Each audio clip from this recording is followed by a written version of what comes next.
नमस्ते friends, welcome to the stock class. और आज का अपना वीडियो है आईआरसीटीसी और उसके बिजनेस मॉडल्स और टेक्निकल एनालिसिस के ऊपर। तो चलिए इंट्रोडक्शन करते हैं। बेसिकली एक इंडियन रेलवे की सब्सिडरीज है जो 1999 में एस्टेब्लिश हुआ थी। इनका कोर बिजनेस है टिकटिंग, कैटरिंग और टूरिज्म। और वैसे भी इनकी की हाईलाइट्स पॉइंट में भी वही है, टिकटिंग, कैटरिंग और टूरिज्म। और अगर आप अचीवमेंट्स अगर देखोगे तो 7 करोड़ मंथली एक्टिव यूजर्स है इनके टिकटिंग ऑनलाइन प्लेटफॉर्म पर। वही ये देखोगे तो ये स्टॉक लिस्ट हुआ है 2019 में। अगर आप रेवेन्यू और ग्रोथ ड्राइवर्स की बात करें तो रेवेन्यू में हम अगर देख सबसे बढ़िया इनका रेवेन्यू जो आता है वो है ऑनलाइन टिकटिंग से नियर अबाउट 50% रेवेन्यू जनरेट करते हैं वहाँ से। देन कैटरिंग से भी इनका अच्छा खासा रेवेन्यू जनरेशन है। टूर पैकेज जो हम आईआरसीटीसी के online website, online portal as well as app पर जो देख सकते हैं, जो कि हर टाइप के पैकेज जो है वो लॉन्च करते हैं ये लोग। और लास्टली अगर अदर सर्विसेज में देखोगे तो इनका खुद का वाटर, ड्रिंकिंग वाटर है जो कि रेल नीर के नाम से जाना जाता है। और एडवर्टाइजिंग और स्पॉन्सरशिप इनका जो कॉमन एजेंडा है वहाँ से इनका रेवेन्यू जनरेट होता है। ग्रो ड्राइवर्स में अगर बात करेंगे तो फिर से वही है, digital penetration with expanding online services. Partnership किया हुआ है बहुत से फिनटेक प्लेटफॉर्म के साथ फॉर पेमेंट्स के लिए। और सबसे ज़्यादा इनका जो रेवेन्यू जनरेशन होता है वो है टूरिज्म, जो कि गवर्नमेंट भी अच्छा खासा इनिशिएटिव ले रही है लोकल टूरिज्म के ऊपर। और वहीं पर देखेंगे तो एक्सपांशन इनके अच्छे खासे हो रहे हैं, जो नए ट्रेन, नए कैटरिंग जो लॉन्च हुए हैं जैसे कि वंदे भारत ट्रेन और उसकी। तो ये था फंडामेंटल एनालिसिस फ्रेंड। और चलिए चलते हैं अभी टेक्निकल एनालिसिस पे। ये है linear chart of in IRCTC का। आपको पता ही है कि हम सभी रजिस्टर एनालिस्ट नहीं है। Finally do your own research before investing, hold और सेल। तो एक रेजिस्टेंस था, स्टॉक ने हाई बनाया, उसके बाद स्टॉक उसके ऊपर अभी तक गया नहीं है। ये एक सपोर्ट है जो कि अच्छे खासे वर्क कर रहे हैं यहाँ पर।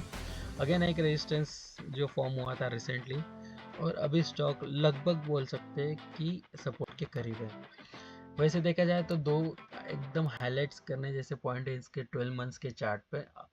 पिछले 4 सालों से 900 के ऊपर क्लोजिंग अभी तक ये स्टॉक में आया नहीं है। और नीचे 600 के नीचे इसका क्लोजिंग अभी तक लास्ट 3 इयर्स में आया नहीं। तो ये हम बोल सकते हैं कि स्टॉक अच्छे खासे रेंज बाउंड में 600 के लेके 990 के करीब तक है। क्या नहीं, अगर आप देखोगे 12 मंथ्स के चार्ट पे वो अभी तक ब्रीच नहीं हुआ है। तो 670 मतलब 670 से लेके 700 का अच्छा खासा सपोर्ट इस स्टॉक का हो सकता है। देन अगर बात करेंगे 6 मंथ के चार्ट्स पर तो जैसे हमने देखा था कि 900 के ऊपर क्लोजिंग नहीं आया, तो वहीं पर है। 6 महीने के चार्ट्स पर भी इसका 1000 के ऊपर क्लोजिंग अभी तक आया नहीं है। और अगर सपोर्ट की बात करें तो लास्ट क्वार्टर का जो हाइकन है वो अभी तक ब्रीच नहीं हुआ है, वो है 695। जैसे ही मैंने बताया 650 से लेके 700 के करीब एक अच्छा खासा सपोर्ट है, और 900 से लेके 1000 के करीब अच्छा खासा रेजिस्टेंस है स्टॉक के पास है। अगर आप ग्रेट सपोर्ट के बारे में बात करोगे तो ग्रेट सपोर्ट है 550 के करीब, जो कि जब स्टॉक फॉल होने लगा था तो वहाँ पर अच्छे खासे क्लमजी कैंडल्स बनाए हुए थे। और जैसे स्टॉक का रनअप लेने के लिए स्टार्ट हुआ वहीं पर कैंडल्स जो है वो बने हुए हैं जैसे कि आप देख रहे हो चार्ट पर। अगर आप एवी अप लगाते हो तो अगेन एवी अप का सपोर्ट आ रहा है 625। मतलब ये घूम फिर के वहीं पर ही है इसका सपोर्ट, पिछले के 700 के वही इसके सपोर्ट्स है।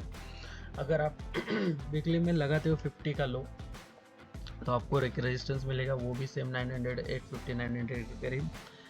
एंड अगर आप 117 का लो लगाते हो सपोर्ट्स के लिए तो आपको सपोर्ट्स मिल जाएंगे इसके लगभग 750 से लेके 800 के करीब। और RSI अगर देख रहे हो आप तो RSI काफ़ी अच्छे सपोर्ट्स पर पहुंच चुका है। और जो कि 117 का वीकली वाला जो EMA है वो हमें बता रहा है कि सपोर्ट से थोड़ा बाउंस ले चुका है स्टॉक। फिर भी बाय शेयर होल्ड रिकमेंडेशन नहीं है क्योंकि हम से भी रजिस्टर एनालिस्ट नहीं है। अगर आप एवीवैप और वॉल्यूम प्रोफाइल साथ में लगाते हो तो आपको पता चलेगा कि एवीवैप अच्छे खासे सपोर्ट की ओर इशारा कर रहा है, वहीं पर वॉल्यूम प्रोफाइल भी दिखा रहा है कि सेकंड बेस्ट वॉल्यूम जो है वो यहाँ पर आया है। अगर बात करते हो 2023 से लेकर सितंबर 2024 तक, तो प्रोमोटर्स ने अपना कुछ भी चेंज नहीं किया। यहाँ पर जो एफ आई थे 653 से थे, वो 7 बीच में थोड़े से बढ़े फिर कम हुए, अभी फिर से थोड़े कम हुए हैं, वो 754 पर है। DI की बात करें तो 10 से लेके सीधा 14 तक पहुंच चुके हैं, ऑलमोस्ट 40% का जम उन्होंने लिया है। और अगर पब्लिक की बात करें तो 21% से लेके 16% तक ये लैंड हो चुके हैं, ऑलमोस्ट 30% का डिप। अगर हम बात करें पैटर्न्स के बारे में तो एक पैटर्न है ये ट्रायंगल, पता नहीं इसका ब्रेकआउट आएगा या ब्रेकडाउन आएगा। लेकिन अगर हम प्रीवियस हिस्ट्री अगर देखते हैं तो same cup and handle pattern इसने जो लास्ट टाइम वो बनाया था, सेम अभी भी ऐसा लग रहा है कि बड़े पैटर्न में कप एंड हैंडल जो यहाँ पर है वो बन रहा है। बन रहा है, ये एक अजम्पशन है friends. Do not buy wholesale recommendation from our side. Thank you friends for joining with us. Kindly like कीजिए, शेयर कीजिए, सब्सक्राइब कीजिए द स्टॉक क्लास को।